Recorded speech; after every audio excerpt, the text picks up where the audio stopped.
Mountains as the Broncos defend their turf against the undefeated Ravens. Denver's horses look to tread all over this Ravens D. Can Ray Lewis and company stop the Broncos in their tracks? Denver's Snake wants to regain his bite. Jake's going to throw for the end zone. Touchdown! While a new leader brings new hope for the Ravens. McNair, lob, end zone, touchdown! Two of the AFC's best in a mile-high matchup. Next on Monday Night Countdown.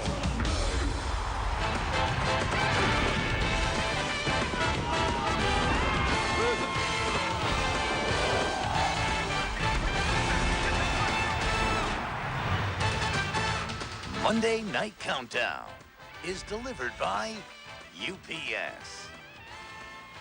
The majestic Rocky Mountains, a snowy night later in the higher altitudes. Meanwhile, here in downtown Denver, a mile high up at Invesco Field, the undefeated Ravens and the once-beaten Broncos get set for an AFC showdown. Columbus Day feels like Christmas. We're in for a wet and a cold night. Temperature at kickoff expected to be 38 degrees with a 75% chance of rain and snow mix. What else would you expect from Monday Night Football in Denver? Welcome, everybody, to the Mile High City, and we should tell you, happy Columbus Day, everybody. We've discovered here one thing, that the world, it is indeed not flat. But we've also discovered that weather in the Rockies is as uncertain as an uncharted sail across the Atlantic. See, huh? What I mean? What? 80 degrees 3 days ago. It's fine. 80 degrees 3 days ago.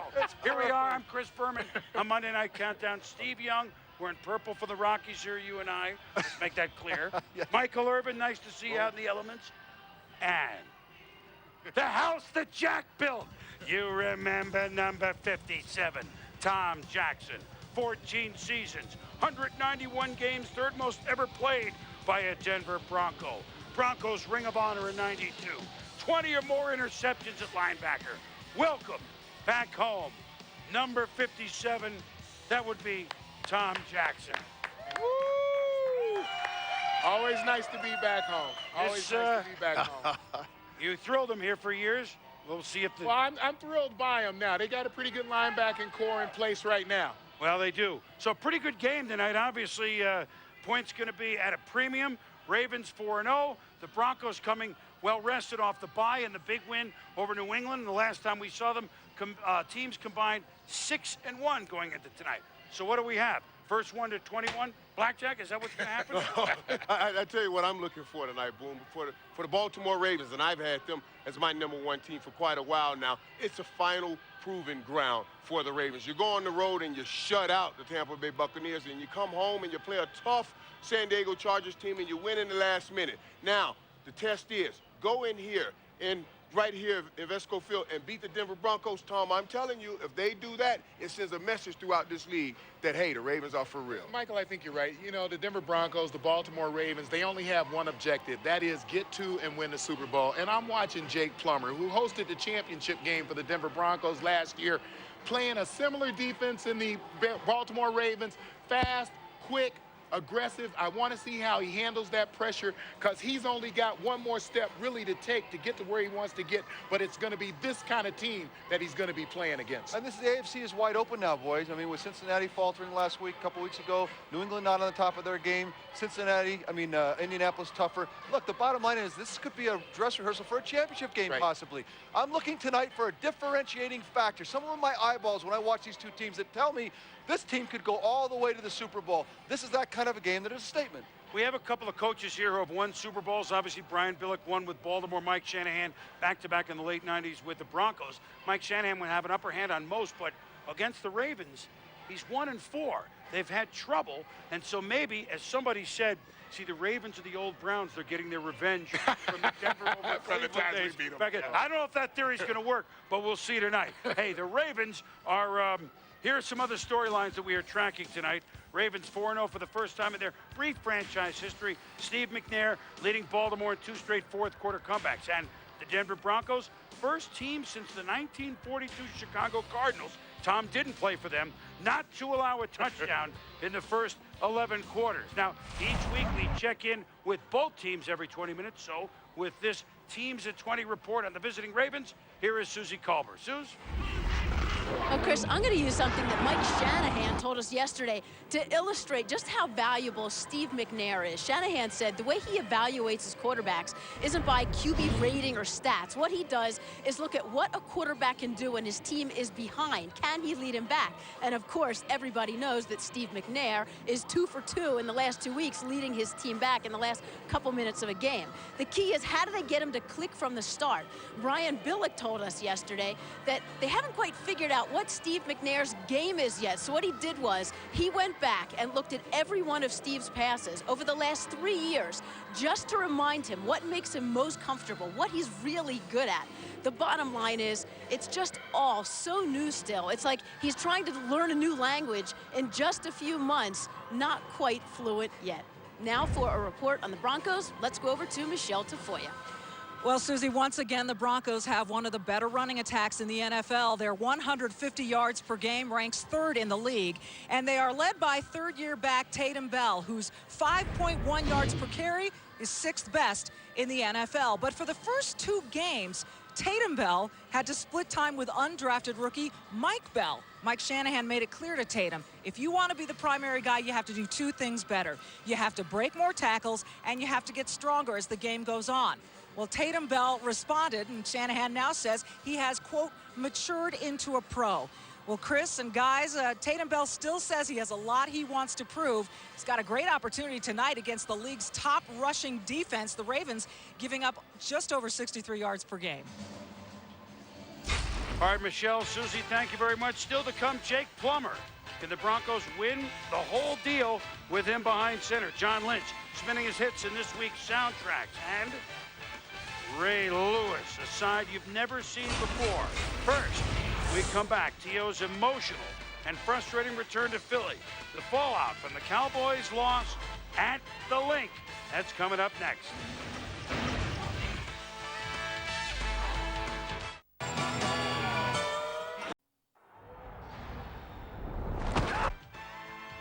Monday Night Countdown, delivered by UPS. What can Brown do for you? And in part by Walmart. Always low prices. Always. Skiers' paradise, the Rocky Mountains looming over this great city from the west. Rockies stretch over 3,000 miles from Canada to New Mexico. Didn't throw it quite that far, but he's pretty darn impressive. One-time co-MVP of the league, Steve McNair, longtime Titan. Now, QB of the undefeated Baltimore Ravens. In case you hadn't heard, there was an interesting game yesterday in Philly between Dallas and Philadelphia. Terrell Owens returning to a feverish pitch in the crowd late afternoon kickoff. Donovan McNabb got a hero's welcome, of course. Tied at 24 fourth quarter. Correll Buckhalter, no! It's a flea flicker. McNabb to Reggie Brown. Behind 2 defenders, 31-24, E-A-G-L-E-S, Eagles! Later in the 4th, Bledsoe trying to look for Terrell Owens, who didn't catch any in the first half. But it's underthrown and picked off by Lito Shepherd. So T.O. sidelines, you just felt it. Oh boy, well, that's fine, but upset.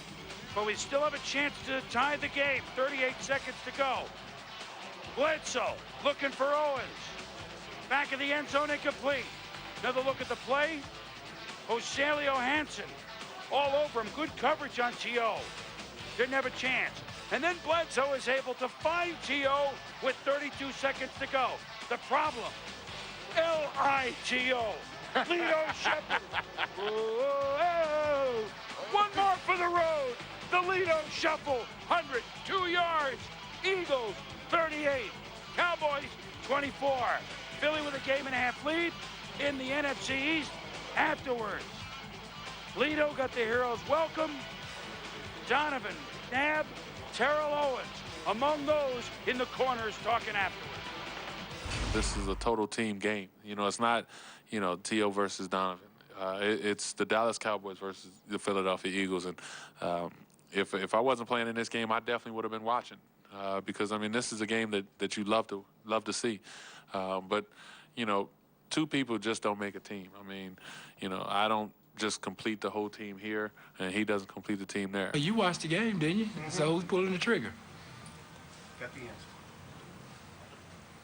I'm just out there just doing my job, you know? I'm not trying to point any fingers at anybody, but you guys know just as well as I know, you know? Like I said, you know, we win together, we lose together.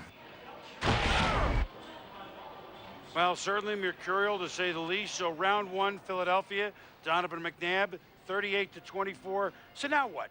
They don't meet again to Christmas. There's business in the rough NFCs. Now where do we go, Tom? With You know, Boom, I believe two players headed in opposite directions. I'm going to cut to the heart of this thing. You know, the heading was Philadelphia Eagles versus Dallas Cowboys, but it really was, in a way, T.O. versus Donovan McNabb. Donovan McNabb right now has thrown for over 1,600 yards, 11 touchdowns, 1 interception. The best 5-game start of any quarterback in the history of football. So he is better off. There is no doubt without T.O. The Dallas Cowboys, those antics on the sideline, I believe, are just the beginning of what you can look forward to with T.O. And so a few weeks from now, they will be looking for the better off signs as well. That's my belief. That's my personal Can we wait to those few weeks? I don't have to wait. Can we wait, Tom? Can we wait instead of hoping and praying and please come on, go off, T.O.? Can we just wait on it to happen? And truth be known, I find it very odd that we compare T.O. and Donovan. T.O., a guy that only gets the ball when the right play is called and when he gets an opportunity or a nice pass from a quarterback. Donovan touches the ball every down, every snap. So the game was really between Philadelphia and Dallas, and give Donovan all the credit in the world. He did play well. You know, at the end of the day, though, Mike, you knew it was a big deal for T.O. You knew it was a big deal for Donovan. It was very personal in many ways, and that's why it's such a huge victory for Donovan. We've all been in those situations before in our careers, but for T.O., it's almost like they want to see it so bad that he has to be extra careful. He has to be extra on his toes, not to give any perceptions that this is a problem. And I think that at the end of the game, it was pretty clear that there's a problem brewing. Yeah. Now, what I saw from watching the game, Drew Bledsoe is trying to get him the ball in the wrong spots, and then when he's open, he's not getting the ball in the right spots. And so there's a lot of things working against some success yesterday, but both, at this point, it's such white hot in Dallas, right. they all need to be very, very careful before it gets explosive. The Dallas Cowboys have a young football team, and what they need most of all is somebody with fire.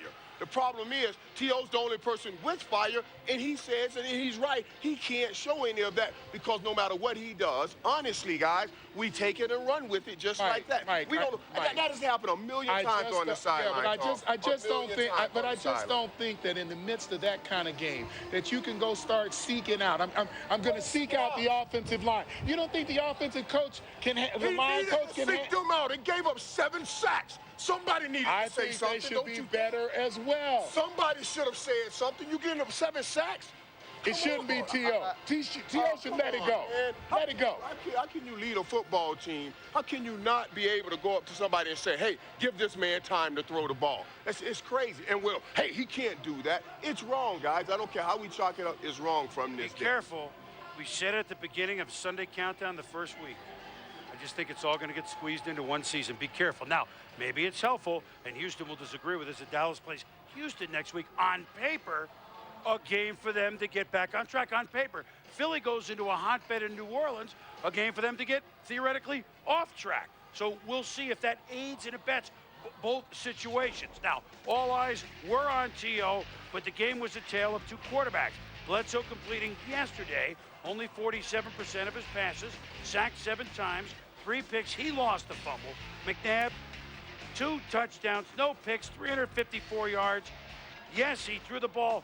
Everybody was amped yesterday, but today Bill Parcells addressed Bledsoe's 3 interceptions. That they were completely covered, and he just didn't want to. Maybe could have tried to throw it away, but didn't. That's a little uncharacteristic of him. The first interception, his arm was hit on that throw, and so we just got to do a better job. I'm not switching the quarterback. I know. So there's no. It's just, you know, this is just a redundant conversation right now. All right, let's bring in Chris Mortensen now. And Coach Parcells says no change now to Tony Romo. How do we read this down the line? What's your read of Bledsoe and how long a lasso we may or may not have there? Well, when I speak with people inside the Cowboys organization and those who think they know Parcells' state of mind, they think he's going to struggle with this decision because the ideal thing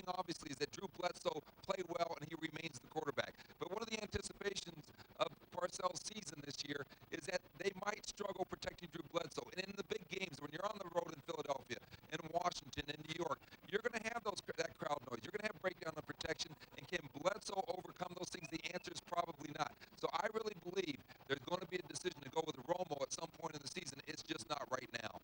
All right, Mort, we'll see you later on in the show. Plenty else around the league. Javon Walker, last time we saw the Broncos 15 days ago, he caught 2 touchdowns in New England. Very impressive Denver Bronco win. As we roll on here at Monday Night Countdown, getting close to a raw night in Denver for the Broncos against the Ravens. Which Jake Plummer will be on display tonight? Broncos fans hope it's the one that threw for 256 yards and 2 TDs against New England.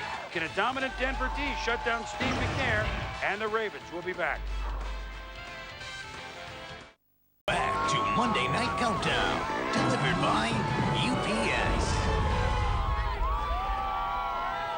Today would have been John Lennon's 66th birthday.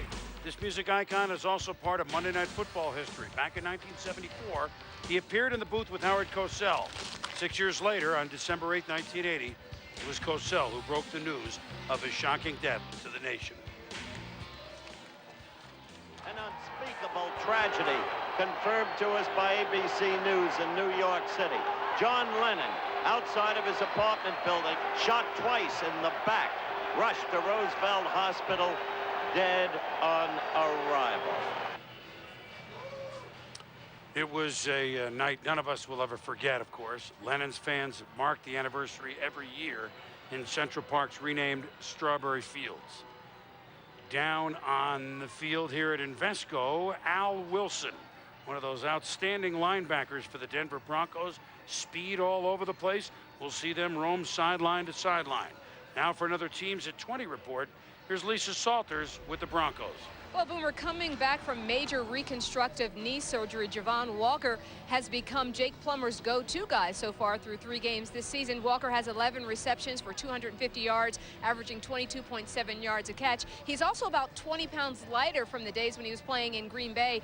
He told me that originally he dropped the weight because of that rehab knee. He didn't feel comfortable putting the same amount of weight on it, but now he says he wants to stay at this weight. He says he feels faster, he feels stronger, and he's able to make his cuts much more cleanly. I was talking to him about 15 minutes ago in the tunnel. He was wearing shorts and flip-flops out here in this weather, and it is quite chilly. I asked him, aren't you cold? And he said, I said the same thing to the guys in the locker room who were complaining about the cold. Lisa, unless you played in Green Bay, you do not know what cold is. Now with more on the Ravens, let's send it over to Rachel Nichols. Well, Lisa, Steve McNair has never played for Green Bay, but he said he is not bothered by the weather either. I just spoke to him a few minutes ago when he came out here to warm up. He said temperatures in the 30s, not going to bother him at all. Rain maybe turning to snow, not going to bother him either. He said the one thing he was worried about is if the wind kicks up. But right now it is holding at about 15 miles per hour. He also said he's very happy to be back on Monday Night Football. He said it's been a while. It's been about 3 years. And tonight's game is the kind of thing that he was imagining back in this spring when Ray Lewis left a message on his cell phone saying all the Ravens players wanted him to come over from Tennessee. Steve told me he saved that message on his voicemail for more than a month just to remind himself that it was true. Well, he's deleted it since then, Boomer. He's a Raven now. I don't think he needs any voicemail tonight. No voicemail tonight, Rachel. You know, if Columbus ran into this weather, he might have turned around. 80 degrees the other day, 35 degrees tonight. Now, see, these are Tom's people right there. Let's check in with Stuart Scott and the primetime gang outside the stadium. Stu, what do you got out there? Boomer, we got a whole lot of love for Tom Jackson out here. Randy Gradishar, Tom Jackson, John Elway. These fans loving the new school Broncos, and of course they love the old school Broncos. Back here with Jaws and Coach Ditka. Broncos, though, playing a Ravens team tonight. You got to remember that Steve McNair and the Ravens, first team in 5 years to lead their team to back-to-back wins in the last minute of the game when they were behind in the last minute. It is time now for the GMC keys to victory. Coach, what do you think it is? Well, with Steve McNair in a 2-minute period, I'll tell you what it is. Poise, confidence, and trust in your receivers, and he gets the ball to them. What they got to do, they got to put pressure on him up the middle. Maybe he'll make some bad throws. This guy is the real deal. Hey, Michael, I got an anger management class. You got to join it. All right. Hey, Coach, for me, Jake Plummer must be no mistake Jake tonight. When you look at this Baltimore defense, they came into the weekend with 8 interceptions, 17 sacks, leading the NFL. They forced mistakes. Jake Plummer must not only play smart physically, he must play smart mentally because of all the looks the Ravens give you on the defensive side. All right, what is your key to victory right now? You guys are saying the Ravens pass defense by 35% almost. Remember, the polls are open until 8 Eastern. Get out, do your country proud, right, and vote. Keys to Victory is brought to you by GMC. Log on to espn.com, search GMC each week for a chance to win an all-new 2007 Sierra. 16 weeks, 16 trucks, 16 winners. When Monday Night Countdown rolls on, you heard Rachel Nichols talking about it. The Ravens have the utmost respect for Steve McNair. What is his impact with the team, and how much faith do his boys have in him? How much faith do these fans have in the Broncos? Enough that they want to put Denver into their 7th Super Bowl. Oh, they love to see Denver back in South Beach come February. Oh, yeah, we're going to be there.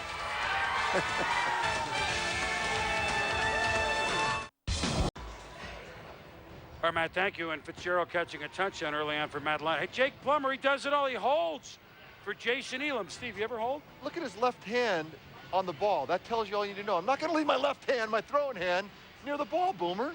No. Well, Jake Plummer going to be busy tonight. Super Bowl 35 at Tampa 6 years ago. Trent Dilfer, quarterback the Ravens, hit Brandon Stokely for the touchdown. The Ravens made all the big plays. The defense was unbelievable. Brian Billick and company win the Super Bowl 34-7. Now, since Dilfer was unceremoniously bounced afterward, the musical quarterbacks. Since 2001, 7 different starters. Randall Cunningham, Chris Redmond, Jeff Blake, Anthony Wright, Elvis Gerbach caught in the trap, and Kyle Bowler. But finally, the Ravens have found someone they trust. Enter Steve McNair, and hope has been restored. 2 straight fourth-quarter comebacks. First, week 3 against Cleveland. McNair paired up again with his old Titans receiver, Derek Mason, with a big play allowing, a scant margin, 52-yard field goal. But Matt Stover has kicked now 29 in a row. Stover and Elam, 2 of the best in the game tonight. That was good. Ravens won 15-14. Then last week against the San Diego Chargers, McNair, they had about 140 yards till a 60-yard drive at the end to Todd Uriah Heep. And the Ravens had beaten the San Diego Chargers to stay unbeaten 16-13. So look, the Baltimore Ravens with, and this is no disrespect meant to Trent Dilfer, who, oh, by the way, has won a Super Bowl, and we all know what we feel about Trent. We love him very much, and he did a great job here. But the Ravens have never had a quarterback that's been an MVP or a co-MVP of the league before, like Steve McNair. The scary part of this is that Steve McNair right now is not playing really good quarterback for the Baltimore Ravens. He's had some excellent comebacks in the fourth quarter, as you just saw, but 29th ranked in terms of passing offense right now. I think the thing that he brings to this team is a kind of a hope. Just like John Elway with us, they now know that if they stay close, that he's going to be able to win the game. But I think, again, he's going to get better and better as the season goes on. What's happening right now, pretty scary. 58 minutes, I kind of struggle. 2 minutes, I play really well. We're undefeated. Boy, they're looking forward to more than that. But a game like tonight is the night that he has to get better real fast because the Denver Broncos is a whole different type of a football team. But when you talk to Ray Lewis, and he tells you what Steve McNair means to that football team, he says, Michael, I let Steve McNair run the offense. Yeah, we have a lot of confidence that in the end, he can win it. Steve still doesn't know this offense like he needs to know it, doesn't know the guys that's in this system like he needs to know it. They're waiting on that day, and hopefully for them, that day will come tonight. Though, this is a defense that's been waiting for this since the Super Bowl, half a decade, one of the top in the league, and they're waiting for a quarterback that, as one receiver said, could lead me with the football. Get it out on time, help us in the fourth quarter with leadership. And I think it's a great metaphor with them, Ray Lewis and Steve McNair lockering next to each other in the locker room, says the world to the whole organization. We have somebody here that can do it for us. Now, yet, I am worried, opposite of you guys, that he won't get better and better, that he will actually wear down towards the end of the season. So I'm hopeful that that doesn't happen, but I'm afraid with the injuries and so forth that it could wear down towards the end of the year. They got to be very careful about that. And you would know this a lot better than me. And we talked to Steve before the game in the tunnel. just he and Derek Mason. And Mike, you certainly know that they have little eye looks by all those years at Tennessee that can only help the Baltimore Ravens. It's stuff that's not in the playbook. Draw it up in the dirt. And Todd, he's got great weapons, but it feels so good for the whole team. I think the whole organization is breathing now. Yeah, they are. We got some offense. Well, they're breathing at 4-0. Well, now on Monday Night Surround, Scouts Inc. writes that Steve McNair brings a swagger and toughness to the Ravens offense that just hasn't been there in recent years.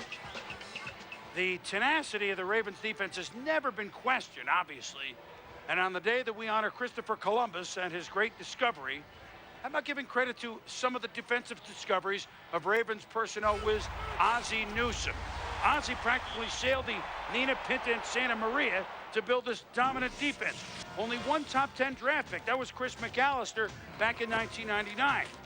Safety Ed Reed, one of the best in the game, was the 24th pick back in 2002. Ray Lewis needs no introduction, 26th selection in 1996. I don't remember where he went to college, Mike. Do you? Thank you. Linebacker Adelius Thomas was a 6th round pick in 2000. Same 6th round that the Patriots got Tom Brady. Pretty good round.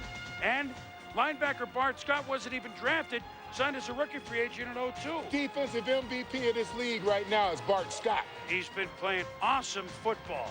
And so Ozzie Newsome and company, and there's Terrell Suggs, another draft pick a little higher up in round 1 of Ozzie Newsome. So they replenished a lot of that defense that played such a big part in winning the Super Bowl in 2000. He's warming up. Still to come, Ray Lewis, as you've never seen him before, how a recent trip to war-torn Africa changed his life. That's next on Monday Night Countdown.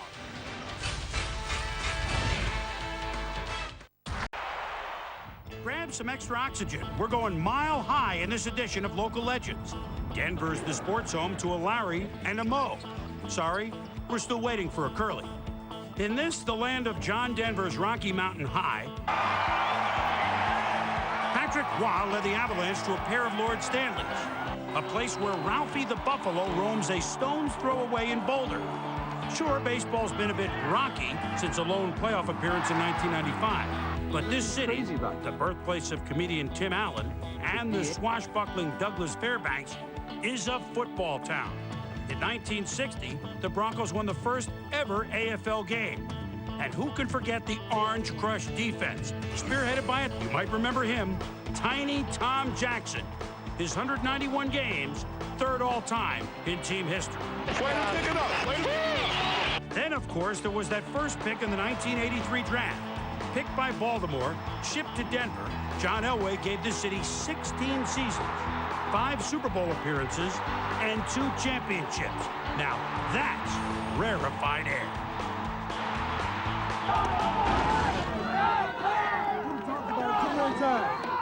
But how we gonna make a difference? We ain't showed up yet. Tonight, we gotta show up. We gonna win this football game. We gotta show up on return games. Make it big. Don't do it regular, do it big tonight, baby. Let's go. Win on 3. 1, 2, 3, win. Let's go. That's number 80, Rod Smith. Been doing that for a dozen years here with his inspiring play at wideout for the Denver Broncos. Time now for another Teams at 20 report. With the Broncos, here's Lisa Salters.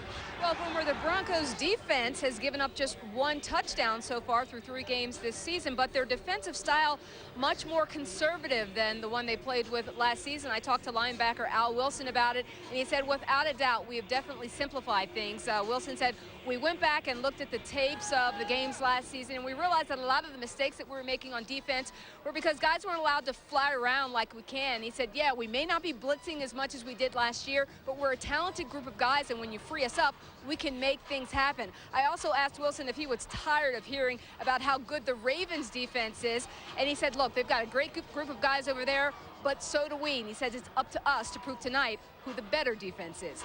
Now with more on the Ravens, let's send it over to Rachel Nichols. Well, Lisa, a member of that defense, Ray Lewis, well, he's got Jake Plummer in his sights. He said if the Ravens can keep Jake in that box, he said, we pretty much will bottle up Denver's offense. That sounds like the Ray Lewis we all know. What you might not know is he said he's playing as a changed man. I had the chance to talk to Ray about a trip he took this spring to Ethiopia. He went to the city of Bahir Dar, where he worked with a charity group that helps people rehabilitate injuries they've received in wars. It helps them rehabilitate those injuries through sports. Driving through the streets of Bahir Dar, on our way to see the kids, you really can't put this into words. To come home to the motherland of Africa and to see the poverty and to see the way the people actually live, it gives you a whole nother respect about life. I'm glad I came to see this because I needed to see this with my own eyes, but it's something I could have never imagined. During his week-long stay in Ethiopia, Ray Lewis paid a visit to a rehabilitation center where he met people affected by war-related injuries. How old is he? 17 years old. 17. Lewis said he was moved by how much strength people found in sports. Oh no. The competition he found on a soccer field or at a foosball table provided Lewis and the people he met with a common language. That's game! That's game! That's game! That's game! On the plane ride home, I was like, look, I need to be back here. I could not see what I just saw and stay away from here 2-3 years. No way, no way. It gave me a perspective on to ask a real question. What are we living for? You know? Why do we wake up every day? And that's the way my life has really changed, to really start making it a meaning to do that every day.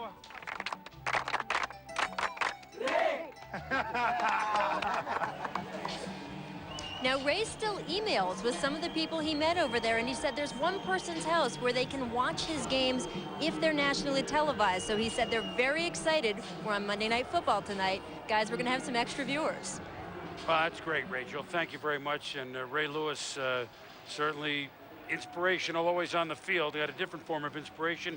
And he's got Steve McNair to inspire the offense and inspire the defense to play better. Hey, we're in the game, as you guys talked about. So, the Ravens playing very well. But now it's time to look at our Fab Five. Ravens in your Fab Five, Tom? Absolutely, they're in my Fab Five, but I'm going to begin with number 5. I think minus a quarter of football, this team would be undefeated, and that is the Philadelphia Eagles. And then the New England Patriots, people always talk about what they don't have.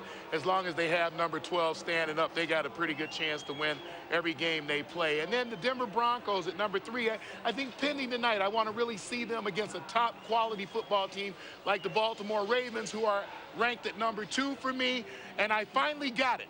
The Chicago Bears are completely dominant. It finally came home. I came home finally. They play good defense. Finally saw the defense. That's right. Caught him on. Oh, good.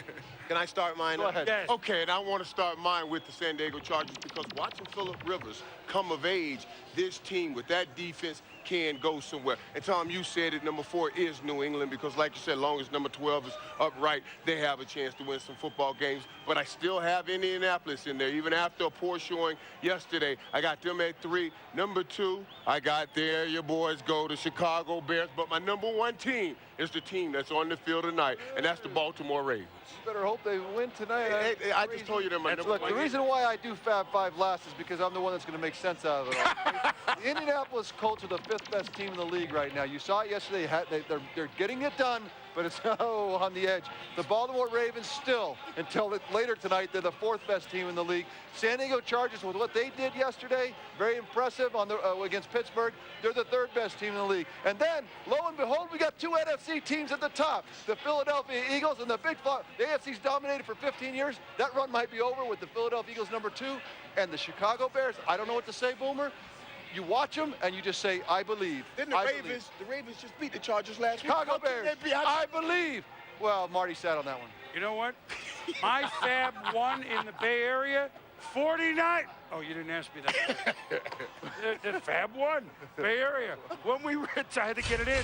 When we return to Denver, how John Lynch orchestrates some of the hardest hits in the league. His soundtracks are next. I heard the best one, though, today. Usually, you try to act like you don't hear him.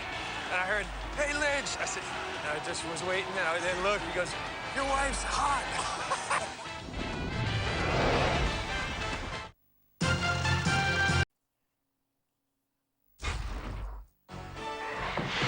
Monday Night Countdown is delivered by UPS. Monday Night Football, not the only event making news this weekend in Denver. Saturday, the Denver Art Museum, notice how beautiful the skies are, opened its new wing designed by Daniel Liebskin. It's getting rave reviews in the art world. Now, will Jake Plummer get rave reviews tonight? Plummer looked awfully good, managed beautifully, threw the long ball to Walker 2 weeks ago as they won at New England 17 set 34-12. It's like, well, what more do I have to do? Well, maybe this will be the year. Back to the art. Not much an offensive artwork on display from the Steelers in San Diego, more like finger painting. And the powder blues. I mean, is there anything that looks better? No. Phillip Rivers to Antonio Gates. Chargers trailed. They're up 17-13. And then Big Ben struggled again. Under pressure, throws it up. Marlon McCree decrees that this is over. The Chargers, big second half. They win 23-13. And so the AFC North standings for Pittsburgh doesn't look good. They're 1-3. They'll be fine, Tom. They'll be fine. We'll be rooting hard for the Broncos tonight because, of course, the Ravens at 4-0 and the Bengals off. Did you say they'll be fine? They'll be fine. Incredible, Boom. Oh! Takes time. Now, obviously, let's bring Mort back in. 1-3 is not your recipe for a great start. And Big Ben, he's only human with everything he's gone through, but he just doesn't look like the same guy. That's obvious. Oh, and it's never as simple as we think it is, but they're in the wrong division to dig themselves in the hole. And Big Ben's 3 starts have come against 3 playoff caliber teams. You know, the Jaguars, the Bengals, the Chargers. They are concerned, certainly. No touchdowns, 7 interceptions. Everything that he's gone through, there's no Jerome Bettis. He's lost Plexico Burress and Antoine Randall back-to-back years. Hines Ward may not be totally healthy off that hamstring injury, but one general manager also reminded me that, you know, as good as Ben Roethlisberger has been, he still believes that Eli Manning and Phillip Rivers would still be the first 2 quarterbacks taken in that draft, and that's the order they went in. So Roethlisberger is still a project, a quarterback in the making, and we probably have rushed him along too long in terms of the stardom part. But their biggest issue is playing in the AFC North right now. Well, that is an issue. They go 9-3 the rest of the way. By the way, he does have 1 ring. The other 2 guys don't have any yet. Now let's go quarterbacks around the league. Nick Saban sticking with Joey Harrington, who started yesterday for Miami. What's going on with the Dolphins, Mort? Well, if you watch Harrington play yesterday, even though the result wasn't perfect, you saw that their offense looks much better. Better timing, better synchronization, only 1 sack. And, you know, with Dante Culpepper, the original plan was if he wasn't physically able at the start of the season, they would go with Harrington. But in training camp and preseason, he looked fresher. He was ahead of schedule. Then all of a sudden, he started getting hit. His mobility was affected, but his decision-making also was slowed down. And so basically, they're going to stick with Harrington until they feel Culpepper is physically and mentally ready to go. That could be the whole season, by the way. But Saban has been trying to reassure Culpepper that this is a long-term investment we have in you. You are our long-term guy right now. Short-term, it's Harrington. As far as their big spiff on Friday during practice, I really believe too much was made of that. But the bottom line is, it's Harrington, and I think it's Harrington for as long as he plays well. Well, Harrington was 1. Cleo Lemon 2. Culpepper was 3 last week. Thank you, Mort. We'll check back with you a little bit later. All right, so let's go quarterbacks. We talked about a couple quarterbacks struggling. Steve, what about best and worst yesterday? You're we look in the pocket. Every week, we're in the pocket. The best throw. There weren't a ton to pick from yesterday, boys, but this was the best throw by far yesterday. Donovan McNabb is the best that I've seen him play, and I know that's saying a ton. Watch the throw. You saw it. Take the big lead in the flea flicker. Back to Donovan. And look at the place he has to put this football. I love the lighted up ball there. Look at, you see Reggie Brown, you see the space, you see 2 defenders. Look where he needs to put it to take the lead. He made a ton of big throws yesterday. Donovan, big time. Worst throw. There was a lot of choices in this yesterday, but this was the one that was curious. I could even, as a quarterback, explain the last one a little bit better. But this one, T.O.'s open for the touchdown. All you got to do is lay it out there. I cannot, for the life of me, figure out what Drew was thinking there. Honestly, the last throw I can figure out, that one I can't. Best decision Well, you know what, Vince Young, we got on him last week for some tough decisions. Look what Norm Charlie, offensive coordinator, did for him. Put a little package together, optioning off the defensive end. He hands it off to Lindell White there, optioning off the defensive again. He decides to keep it. Nice little decision, nice little package for a young quarterback to really put a hammer into the defense. Nice job by Vince. All right, you got your worst decision of the day. Now, this was hard because you know my job. I love Brett Favre, but he's got a field goal to tie the football game. Tight end down the middle, open. Back in the flat, open. Do not expose the football when you have the ability to kick a field goal to tie a football game. Now, look, you got to put a lot on the tackle there, but at the end of the day, it's on the quarterback to protect the football to get the touchdown. All right. Gutsiest performance, Phillip Rivers. Now look, everyone said at the beginning of the year, we don't know. We have no idea. Look what this kid's doing against the world's champions. Blitz is on. I'm not going to take a big chance. I'm going to use my feet. I'm a young kid. Get outside in the pocket. He made a ton of great plays yesterday and really went up didn't make the top 5 quarterbacks, but he came a long way. My top 5 quarterbacks, look at Drew Brees. This is out of respect for what he's been able to accomplish coming to a new team with the Saints. Carson Palmer's been off last week, but I still think, obviously, the top 5. Tom Brady and Peyton Manning, I told you they'd flip-flop 1 and 2 after Donovan yesterday. Yes. This is the week for Donovan McNabb to take the #1 pole position. He can do so much with his feet, so much with his arms. Congratulations, Donovan, on doing so much yesterday, even bigger than even playing a football game. You know what was fun yesterday, too? Matt Leinart made his first start, and we'll see him next job. week on Monday Night Football. The kid for Tampa, Bruce Grodkowski. You know, Golumpki's for everybody. He played a pretty good game. Good to see young guys, like you showed Rivers, like you showed Young. Good to see them get a feel. Of course, except for Rivers, none of those guys won the game. Wins are hard to come by, aren't they? Especially against the world champs. Yes, you know that for sure. Jamal Lewis warming up. We know the way he used to run it hard, 2,000 yards. Will this be a night for Jamal Lewis in the rain and maybe snow? More Ray Lewis when we come back. It's Ray on Ray. And you know he's never boring, Mike, so stick around.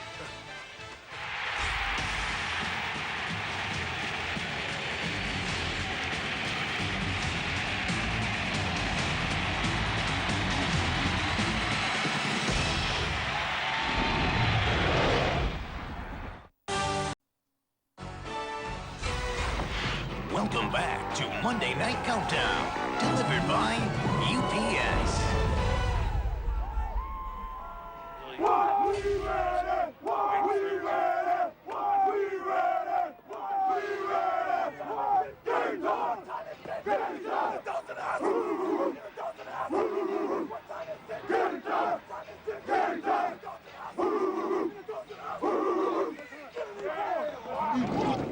Ray Lewis. Oh, I'm ready to go. Everybody. Is that fire? Was that a surprise? The Broncos didn't do that. No, 1, 2, 3, win. Let's move. That fires me up. Right. All right, well, now let's get fired up. Well, you need something to fire you up, bro, because you're falling asleep over here. But for me, I don't know. Listen, here we go. Now we enjoy doing this every week. Hopefully you do at home as well. Field Pass. We get you down on the field, get you set for some of the key performers that we're going to see.